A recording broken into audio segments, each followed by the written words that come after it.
ایک بار صلوات پڑھ محمد اللہم صلی اللہ.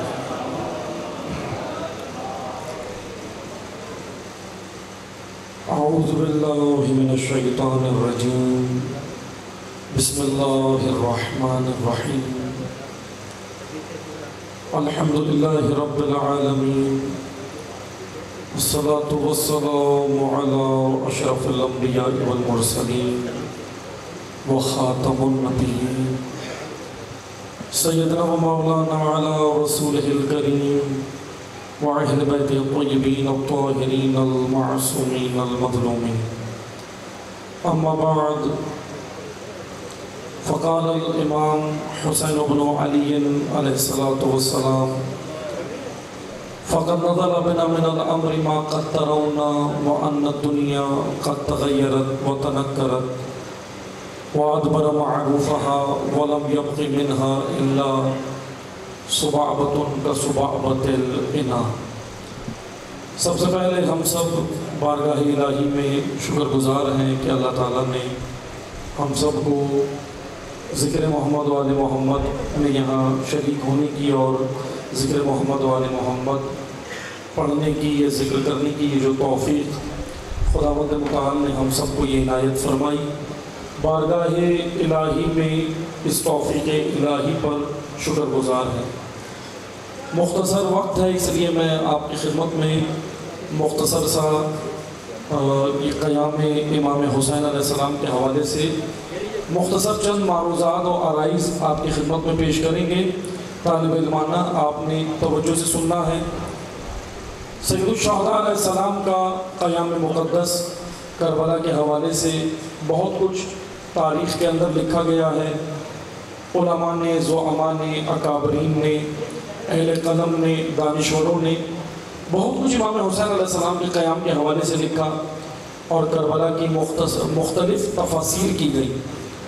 میں انہی تفاسیر کے ضمن میں جو اہم ترین امام علیہ السلام کا جو مقصد ہے کربلا جانے کا اور کربلا کے اندر یہ قیام کیا اور دین الہی کو امام حسین علیہ السلام نے زندہ و جاوید کیا، وہ وجوہات کافی ہیں جو بیان ہوتی ہیں تاریخ کے اندر اور وہ علل و اسباب، وہ ریزنز بیان کیے جاتے ہیں کہ کیا وجوہات تھی کہ جس کی وجہ سے امام حسین علیہ السلام نے قیام کیا.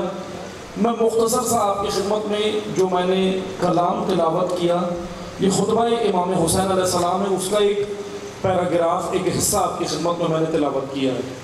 میں اسی کے ضمن میں آپ کی خدمت میں بیان کروں گا کہ امام حسین علیہ السلام نے جو قیام کیا، امام اپنے معاشرے کی حالت، اپنی سوسائٹی کی، اپنے معاشرے کی وہ حالت بیان کر رہے ہیں اس خطبے کے اندر کہ کیا حالت لوگوں کی اور سوسائٹی کی ہو گئی تھی اور اس کی وجہ سے امام حسین علیہ السلام کو نکلنا پڑا، قیام کرنا پڑا. وہ دین الہی جو پیغمبر اکرم صلی اللہ علیہ وآلہ وسلم لے کر آئے، اللہ کے دین کا ابلاغ کیا. اب بعد رسول اللہ جب ہم دیکھتے ہیں حضور نبی کریم ظاہری طور پہ جب اس دنیا سے جاتے ہیں، رحلت فرماتے ہیں، تو اس 11 ہجری میں پیغمبر اکرم کی رحلت ہوتی ہے اور 61 ہجری میں کربلا ہوتی ہے. یعنی تقریباً بیچ میں 50 سال کا یہ عرصہ ہے. 50 سال میں معاشرے کی حالت یہ ہو گئی کہ امام حسین علیہ السلام اس خطبے میں اپنے بیان کر رہے ہیں کہ معاشرے کی حالت کیا ہوئی. آپ توجہ سے سنیے گا. میں مختصر وقت میں کوشش کروں گا کہ اس گفتگو کو، حالانکہ موضوع تو بڑا مفصل ہے لیکن مختصر میں چند عرائض آپ کی خدمت میں پیش کروں گا. پہلے میں امام کی یہ جملے آپ کی خدمت میں جو میں نے تلاوت کی ہے میں اس کا ترجمہ بیان کرتا ہوں، پھر میں مختصر سی چیزیں بیان کروں گا.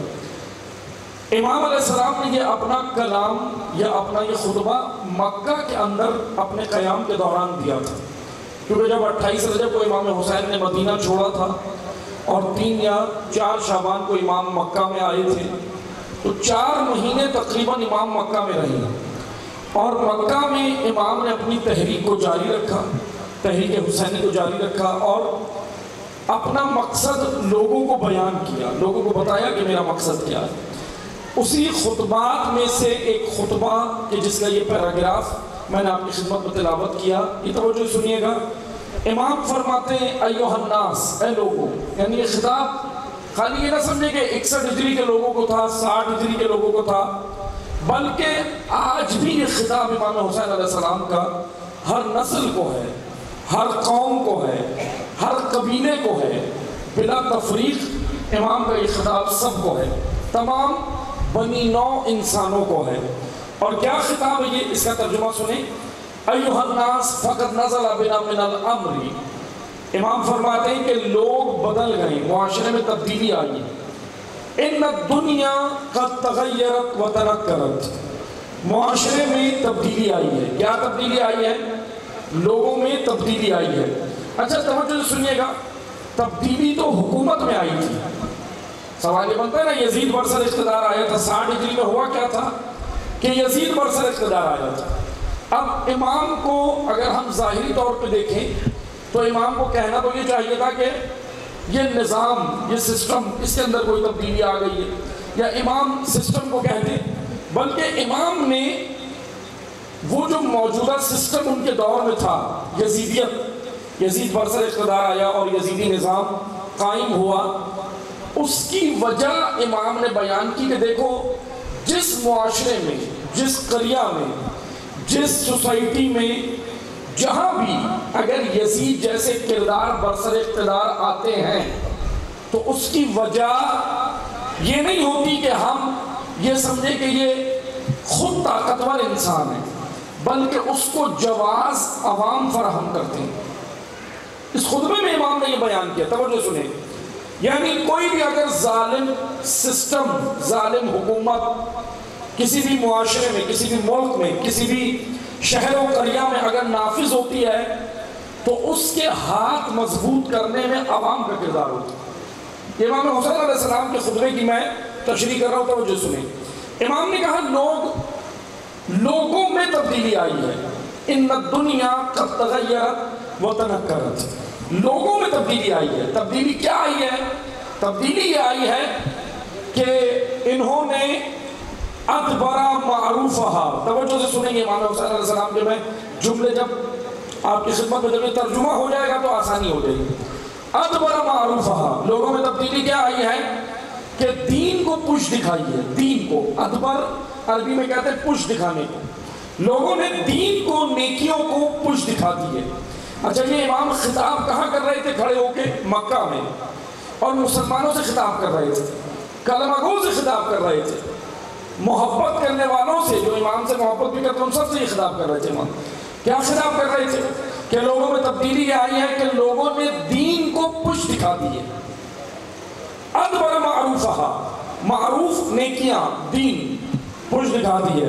پھر امام نے آگے کہا وَلَمْ يَبْقِ مِنْهَا إِلَّا صُبَعْبَةٌ كَصُبَعْبَةِ الْإِنَا، دین ان کے پاس بچا ہے، موجود تو ہے لیکن کتنا ہے؟ امام حسین کی زبان سے سنیں، دین کتنا رہ گیا تھا اس سوسائٹی کے اندر جس میں امام حسین علیہ السلام نے قیام کیا، وہ سوسائٹی کس دہانے پہ پہنچ گئی تھی اور دین کتنا رہ گیا تھا؟ امام حسین کی زبان سے سنیں۔ امام نے کہا وَلَمْ يَبْقِ مِنْهَا إِلَّا صُبَعْبَةٌ كَصُبَعْبَةِ الْإِنَا، دین کو انہوں نے پش دکھا دی ہے لیکن دین ان کے پاس بچا ہے۔ کتنا؟ دین کا برتن الٹ دیا، الٹے برتن پہ جو تلی پر چکنائی بچتی ہے اس چکنائی کو لے کر یہ دیندار بنے ہوئے ہیں۔ یہ امام حسین علیہ السلام نے معاشرے کی عکاسی کی ہے، دین کا برتن الٹ دیا، یعنی دین نہیں ہے، دین کے نام پر مختصر سی چیزیں لے کر پھر آگے اسی خطبے میں امام نے کہا کہ الناس عبید الدنیا، لوگ دنیا کے بندے ہیں، لوگ دنیا کے عبد ہیں، اللہ کے عبد بہت کم ہیں، لوگ دنیا کے بندے ہیں۔ کرتے کیا ہیں؟ کرتے یہ ہیں کہ دین کے گرد جمع رہتے ہیں۔ امام حسین علیہ السلام کے میں بس ترجمہ پڑھ رہا ہوں، زیادہ وقت نہیں ہے، میں بس مختصر تشریح کروں۔ امام نے کہا لوگ دنیا کے بندے ہیں، الناس عبید الدنیا، لوگ دنیا کے بندے ہیں۔ کرتے کیا ہیں؟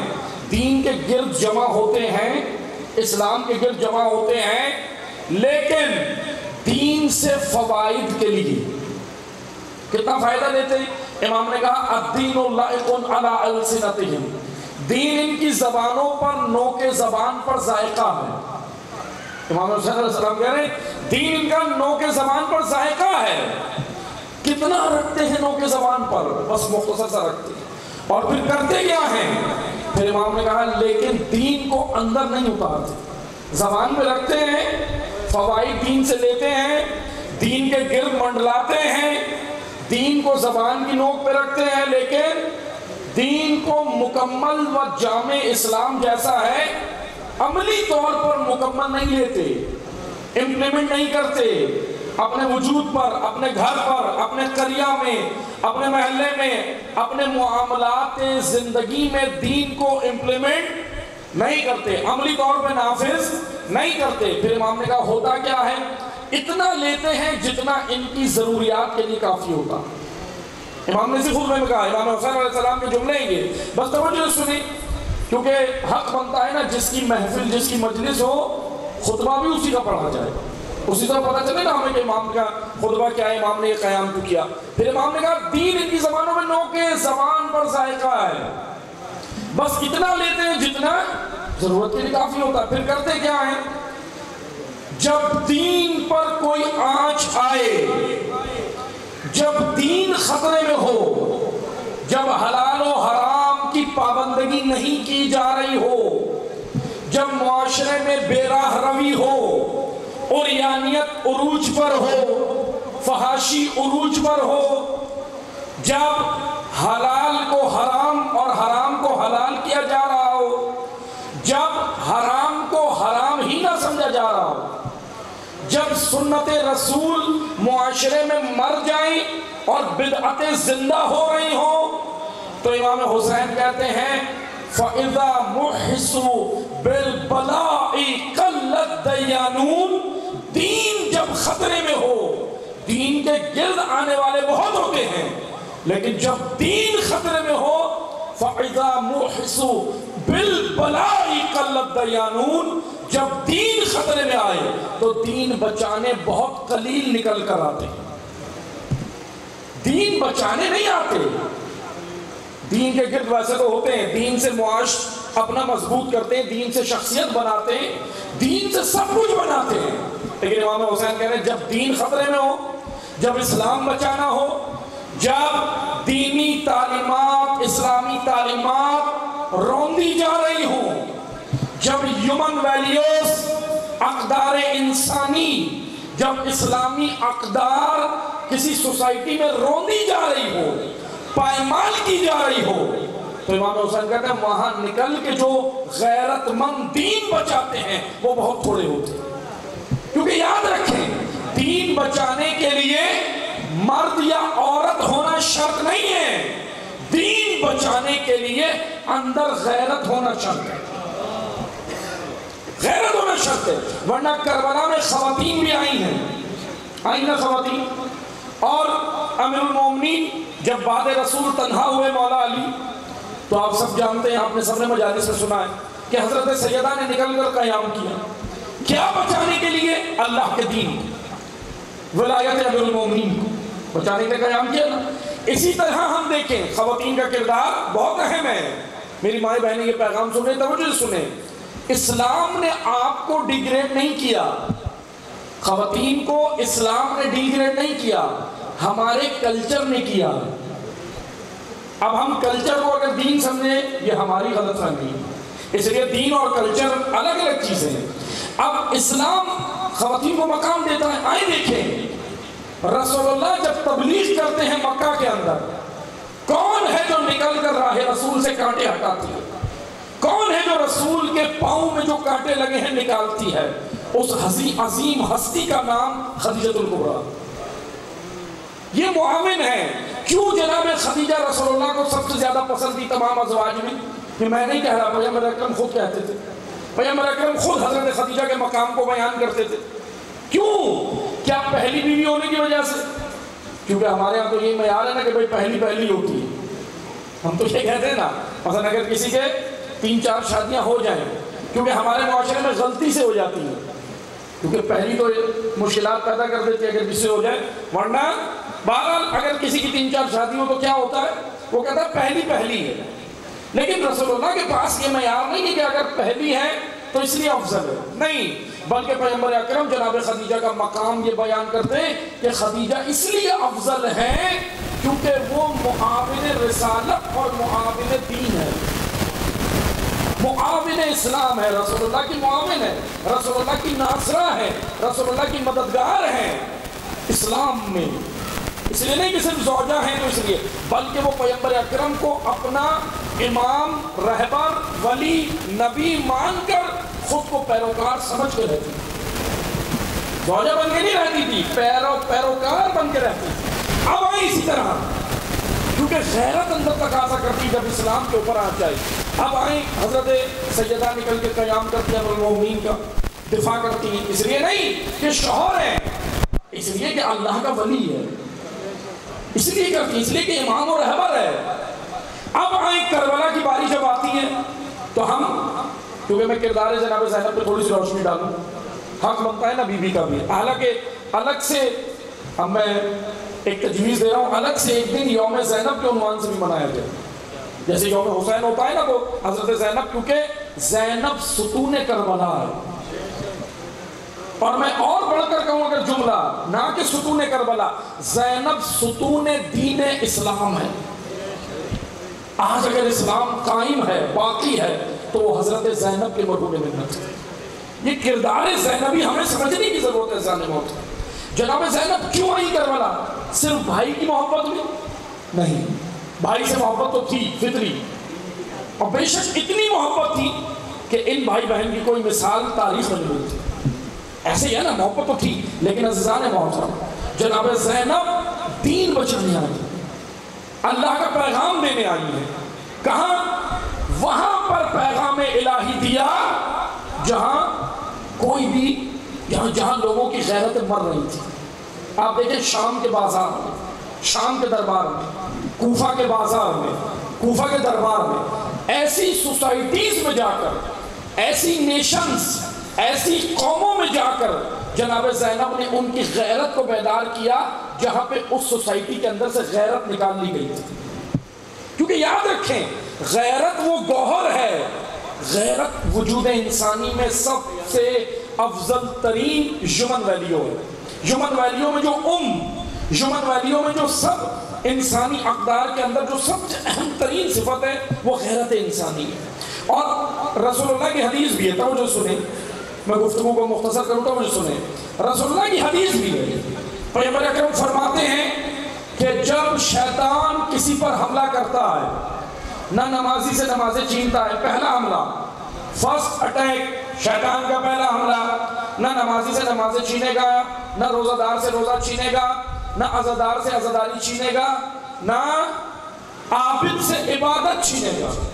پیغمبر اکرم کہتے ہیں جب شیطان کسی پر حملہ کرتا ہے، عابد سے عبادتیں نہیں لیتا، عابد کے وجود سے غیرت نکال لیتا، اور جب غیرت نکل جائے تو عبادتیں بھی کہیں نہیں پہنچاتی۔ غیرت نکل جائے تو یورپ کا ویسٹرن کلچر کو اپنا کر ہم سمجھتے ہیں کہ ہم دیندار ہیں، یہی الٹے برتن میں تلی ہے جو امام حسین کہہ رہے تھے کہ نماز میں سجدہ اللہ کو، گھر میں قانون غیر اللہ کا، وجود پر قانون غیر اللہ کا، تربیت کے قوانین غیر اللہ کے، غیر اللہ سے مراد جو اللہ نے نہیں بنائے۔ یہی دین لوگوں کے پاس تھا، عبادتیں تو کر رہے تھے لیکن معاشرے کے اندر الہی دین نافذ نہیں کر رہے تھے، یعنی اپنی اجتماعی ذمہ داریوں کو نہیں سمجھ رہے تھے۔ انفرادی تو تھی، بات اقوا لوگ تھے، عبادتیں کرتے تھے، سب کچھ تھا، لیکن اجتماعی ذمہ داری معاشرے کے اندر جو بے راہ روی پھیل رہی تھی، یزید نے آ کر حلال کو حرام، حرام کو حلال کیا، وہی کا مذاق اڑایا۔ یزید کی شخصیت سب نے ذکر کی ہے، تاریخ اسلام میں سب نے ذکر کی ہے، اہل سنت، اہل تشیع، تمام علماء نے، تمام اکابرین نے، تمام مورخین نے ذکر کیا ہے کہ یزید کیا کرتا تھا، یزید کی کیا حالت تھی۔ یہ سارے کام وہ کر رہا تھا، عریانیت عروج پر تھی، فحاشی عروج پر تھی، بے حیائی، یعنی کہ یہ سارے کام تھے۔ اسی تمام امور کے خلاف امام حسین نے قیام کیا۔ بس آخر میں آپ کو یہ پیغام دوں گا اس یوم حسین کی مناسبت سے کہ عزیزان محترم، اے غیور حسینیوں، کیونکہ یاد رکھیں حسینی کسی فرقے کا نام نہیں ہے، شیعہ ہو، سنی ہو، بریلوی ہو، دیوبند ہو، جس فرقے سے بھی ہو، اگر محبت حسین دل میں ہے تو وہ حسینی ہے۔ یہ فرقے کی بات نہیں ہو رہی یہاں پہ، کوئی یہ نہ سمجھے اگر حسینی نام لیا جاتا ہے تو ہم سمجھتے ہیں کہ کسی فرقے سے تعلق ہے حسین ابن علی کا۔ حسین ابن علی کا تعلق انسانیت سے ہے، وہ انسانیت کے امام ہیں، تمام امت اسلامیہ کے امام ہیں، کسی فرقے کے امام نہیں ہیں۔ بس توجہ سنیں، میں آخر میں یہ پیغام دوں گا، آج ہم سب کا فریضہ ہے، تمام غیور حسینیوں کا فریضہ، اور حسینی کون ہے؟ الحمدللہ پاکستان میں اکثریت حسینی ہے، اکثریت حسینی ہے، سوائے کچھ ہیں دشمنان اہل بیت، کچھ ناصبی ایسے ہیں جو اہل بیت کے دشمن ہیں، جنہوں نے مسلمانوں کا لباس اوڑھا ہے لیکن حقیقتاً وہ مسلمان بھی نہیں، جو اہل بیت سے بغض رکھے، اہل بیت سے دشمنی رکھے، کیا وہ مسلمان ہو سکتا ہے؟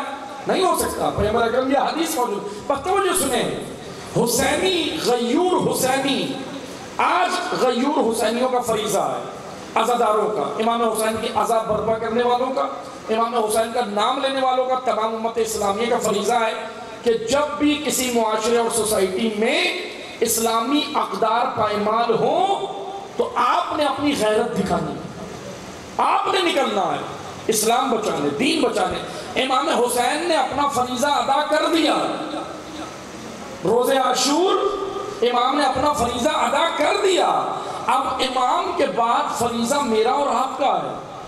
اب ہمیں یہ جو یوم حسین منعقد کیا جاتا ہے، مجلسوں میں بلایا جاتا ہے، اس کی حکمت یہی تو ہے کہ آ کر صرف اپنا رسمی طور پہ چند چیزیں پوری کر کے مت جاؤ، آ کر ذکر حسین سنو تاکہ تمہارے وجود میں اترے، اور ذکر حسین، عشق حسین، محبت حسین اور راہ حسین سمجھو، اور یہاں سے جا کر معاشرے میں راہ حسین کو نافذ کرو۔ یہ فریضہ ہے میرا اور آپ کا، اور ان مجلسوں کا، ان پروگرامز کا، سیمینار کا، ان نشستوں کا، یوم حسین کے نام سے ہو، یوم مصطفیٰ کے نام سے ہو، یوم زینب کے نام سے ہو، جس نام سے بھی ہو، جس عنوان سے بھی ہو، آنے والوں کا فریضہ ہے کہ راہ رسول اللہ، راہ اہل بیت، راہ امام حسین کو سمجھ کر راہ کو معاشرے میں زندہ کرنا ہے۔ سمجھنا یہاں آ کے ہے، زندہ معاشرے میں کرنا ہے راہ کو۔ الحمدللہ محبت رسول اللہ کرنے والے اکثریت موجود ہے، محبت حسین کرنے والے، امام حسین سے عشق و محبت کرنے والوں کی اکثریت موجود ہے، لیکن بس ایک چیز کی کمی ہے جو انشاءاللہ پوری ہو رہی ہے اور ہو جائے گی، وہ ہے راہ حسین کا احیاء، مقصد حسین کو زندہ کرنا۔ اور انشاءاللہ ہم دعا گو بھی ہیں کہ خداوند تبارک و تعالی ہم سب کو امام حسین علیہ السلام کے مقصد حقیقی کو سمجھ کر، جو امام کا مقصد تھا اس کو سمجھ کر، ہمیں بھی انشاءاللہ اسی مقصد پر عمل کرنے کی اور اپنے معاشرے میں زندہ کرنے کی توفیق عطا فرمائے۔ والسلام علیکم ورحمۃ اللہ۔